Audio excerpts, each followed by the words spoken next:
Vous avez forcément entendu parler de GPT-4o, mais vu que personne donne d'usage concret, on a l'impression que c'est pas ouf, alors que c'est une vraie révolution. Donc aujourd'hui, je vous montre comment passer de ça à ça. Donc admettons, j'ai une idée d'application. Petite application web, un petit truc qui me permet de convertir des monnaies en line. Disons que j'ai pas envie d'utiliser Internet, j'ai envie d'avoir ça chez moi, sur mon PC, bon, peu importe. Donc je veux un truc assez simple. Et donc pour réfléchir, j'ai fait cet écran-là où je dis c'est simple, je veux un écran où j'ai un montant initial avec la possibilité de choisir entre de l'USD, du CHF ou de l'euro. Et puis ça me donne un montant converti avec du coup la conversion en fait dans la monnaie que j'ai choisie. Typiquement, c'est le taux de conversion entre l'euro et le franc de l'époque. Et je me rends pas compte que je suis devenu pauvre par rapport aux Suisses. Et ça, je vais pouvoir le solutionner hyper simplement avec GPT-4o. Toujours pareil, c'est quelque chose, je pourrais prendre une photo et dire vous allez voir GPT, ça va être magique, etc. Mais ce que je recommande généralement, c'est toujours d'y aller step by step. Donc déjà, on va faire quelque chose, c'est qu'on va ouvrir GPT et on va lui dire je veux faire un convertisseur en ligne.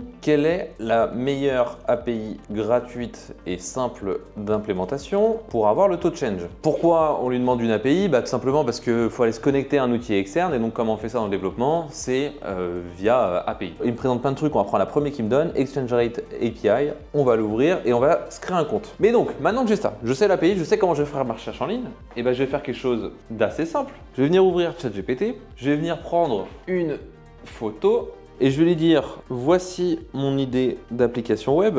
Je veux que tu me génères tout le code front-end en HTML, CSS, JavaScript avec une interface simple type Bootstrap. Rédige-moi également le back-end en Python sans framework. Pour avoir le taux de change, utilise l'API Exchange Rate API. Là, je vais aller sur mon Mac parce qu'il va falloir que je teste le code. Donc, ce qui est bien, c'est que je vais pouvoir retrouver la conversation, ce que je viens de taper, grâce à l'historique. Donc là, j'attends que ça finisse. Donc, ce que je vais faire, c'est que je vais déjà créer un dossier. Je vais l'appeler Startup du futur. Hop. Bon, là, je le fais via le terminal parce que j'ai l'habitude, mais bon, vous n'êtes pas obligé, évidemment. On va maintenant retourner sur GPT. Et donc là, je vois tout le code qu'il m'a généré. Donc, qu'est-ce qu'il me dit? Il m'a fait un fichier front-end, il m'a fait un fichier back-end. Donc là, ce que je vais venir faire, c'est que comme il m'a demandé, je vais venir créer deux fichiers index.html, server.py. Hop. Dans server.py, je vais copier-coller le code qui me demande. Tac. Là, je vois que j'ai une clé d'API, c'est normal puisque du coup, j'ai demandé d'utiliser l'API Exchange Rate API. Je vais venir la récupérer. Donc là, je suis sur Exchange Rate API, j'ai créé mon compte, donc je vais pouvoir venir l'utiliser et prendre la clé d'API. Donc là, je vais le remplacer ici. Je vais venir sauvegarder, tout semble bon sinon. Je vais venir copier le code, je vérifie que tout semble OK.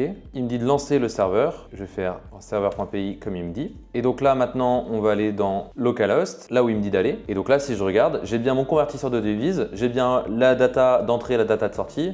Et donc là, on va essayer, on va faire montant convertir en entrée, on va dire USD, et puis on va convertir en CHF, on va cliquer sur convertir, et là, bam, j'ai bien mon taux de conversion. Et si je demande en euros, et ça a fonctionné aussi. Voilà, j'espère que ça illustre bien la puissance de GPT-4o. On passe d'une image à du code avec du prompt par-dessus, mais on voit qu'on gagne un temps assez fou. C'est un cas d'usage comme ça, assez standard.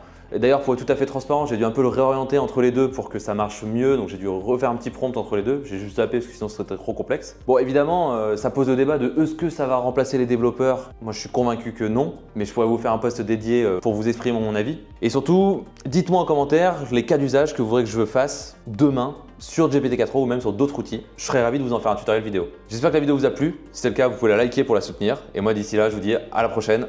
Ciao!